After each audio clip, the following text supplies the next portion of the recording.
Porque, como imaginou na sua alma, assim é. Eu tomo o Provérbio 23, verso 7, para a nossa reflexão nesta manhã.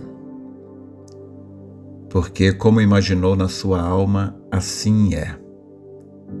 Existe uma verdade profunda neste versículo, nesse provérbio.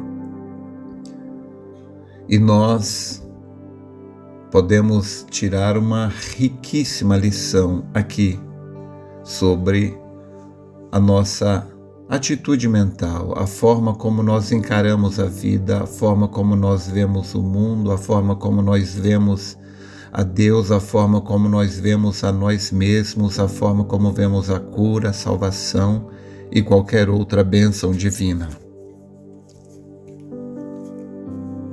Tudo que você recebe ou deixa de receber, em grande parte, é afetado pela forma como você vê. Se você entra em uma fila de oração para receber a cura ou uma ajuda, ou seja o que quer, seja o que for, mesmo quando você dobra os joelhos para orar, se você vai receber ou não, depende da forma como você imaginou a si mesmo, da forma como você imaginou a Deus. Não importa, como disse Henry Ford, não importa se você acha que você vai vencer ou se você acha que você vai perder. De todos os modos, você está certo. Por quê? Porque como imaginou na sua alma, assim é. O profeta desta era nos disse: se você tomar uma atitude mental correta em relação a qualquer promessa de Deus, Deus fará que ela se cumpra. Ele também disse: expectativa. Você receberá aquilo que você espera. Deus sabe que é assim, o diabo sabe que é assim, mas nós, eu diria, a grande maioria de nós não tem uma consciência de forma profunda sobre isso. Nós apenas pensamos, não, é de acordo com a fé. Sim, é claro que é de acordo com a fé. Mas o que é que domina, controla a quantidade de fé que nós conseguimos colocar em ação? É a nossa expectativa. Se você acredita que você vai vencer, então essa sua crença libera a sua fé. Mas se você acredita que não vai vencer, então esta crença, ela amarra, prende a sua fé. Agora, o que é que faz uma pessoa acreditar que ela vai vencer ou acreditar que ela vai perder? É o tipo de informação que ela recebe.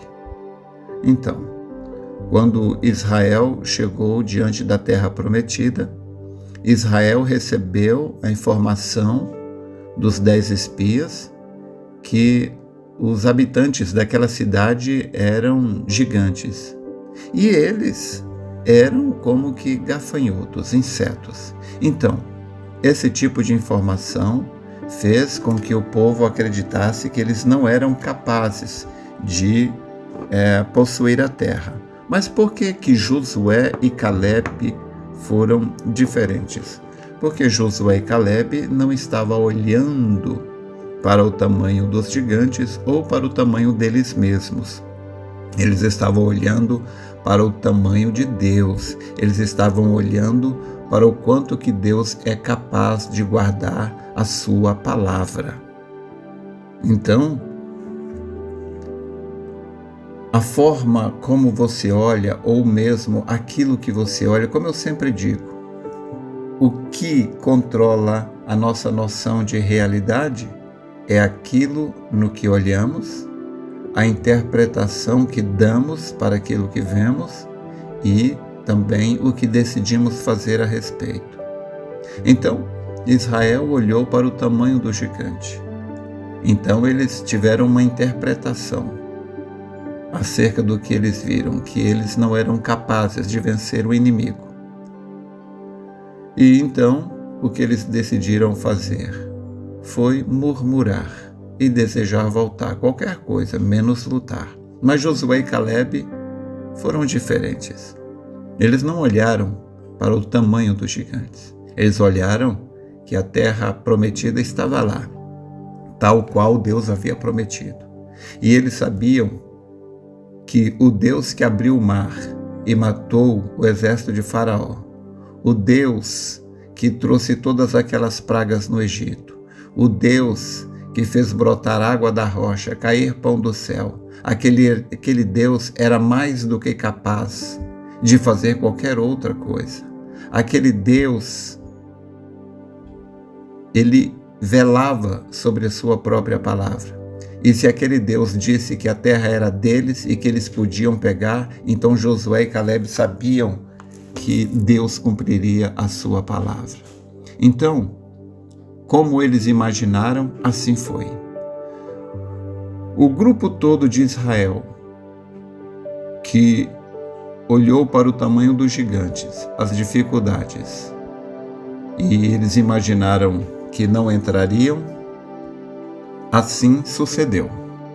Porém, Josué e Caleb, que olhou para a veracidade da palavra de Deus, Deus disse que a terra era deles e que era para eles ir possuir a terra. Então, eles creram no que Deus disse. Creram que Deus cumpriria sua palavra. E assim sucedeu. De modo que, como você imagina na sua alma, assim é. Se você entra na batalha acreditando que você vai perder, você vai perder. Mas se você entra na batalha crendo que vai vencer, você vai vencer. Por isso o profeta disse na mensagem: a maior batalha jamais pelejada. Olha, se essa é a próxima coisa que você tem que fazer, então entre com toda a coragem dizendo: eu vou vencer, não vou perder, eu vou vencer. A palavra diz em 2 Crônicas, capítulo 16, verso 9, que os olhos do Senhor passam por toda a terra para mostrar-se forte para com aqueles cujo coração é perfeito para com Ele. O seu coração é perfeito para com Deus, se você crê nele. Se tem uma coisa que Deus ama, é ser crido e obedecido. Se você quer desagradar a Deus, então duvide dele. No livro de Hebreus, capítulo 11, verso 6, diz que sem fé é impossível agradar a Deus. Agora, o diabo quer falar que você não tem fé. Mas o profeta disse na mensagem Patriarca Abraão, creio que parágrafo 19, disse que se você é semente de Abraão, a fé que estava em Abraão está em você. Então Deus, através do profeta, diz que esta fé está dentro de você. O diabo diz que não está. Então, em quem você vai acreditar? A palavra diz que se andarmos na luz como Ele na luz está, temos comunhão uns com os outros. E o sangue de Jesus Cristo, seu Filho, nos limpa e purifica de todo pecado. Então, o sangue de Jesus Cristo nos limpa e purifica de todo pecado. A tal ponto que o apóstolo São Paulo, em Romanos 8, verso 1, diz que nenhuma condenação há para os que estão em Cristo Jesus, que não andam mais segundo a carne, mas segundo o Espírito. Você não anda mais segundo a carne, mas você anda segundo o Espírito. Uma prova disso é que o Espírito te faz sentar todos os dias para ouvir e meditar sobre a palavra de Deus. Uma pessoa que não anda mais segundo a carne não é uma pessoa que não comete mais erros. Não é isto. Enquanto você estiver em uma forma humana, em um corpo humano, você sempre cometerá erros e falhas, mas você não deve olhar para isso. É o que diz o profeta na mensagem Unidade, parágrafo 33. Por que você não deve olhar para esses erros e falhas? Não, você errou corrija, peça perdão a Deus e lembre-se que há um sacrifício 24 horas por dia por você, ali no trono de Deus, fazendo intercessão por você, para que esses pecados nem cheguem diante de Deus. Deus olha para você e te vê limpo, justificado. Então nenhuma condenação há para você. Agora, você tem diante de você o Mar Vermelho. Você tem diante de você um Golias. Você tem diante de você os filisteus. Bom, para Sansão Deus deu uma queixada. Para Moisés Deus deu uma vara. Para cada guerreiro, lutador como Davi, Deus deu uma funda. Agora, e para você e para mim, o que Deus deu? Deus nos deu a maior arma que Ele tem, a palavra, a promessa.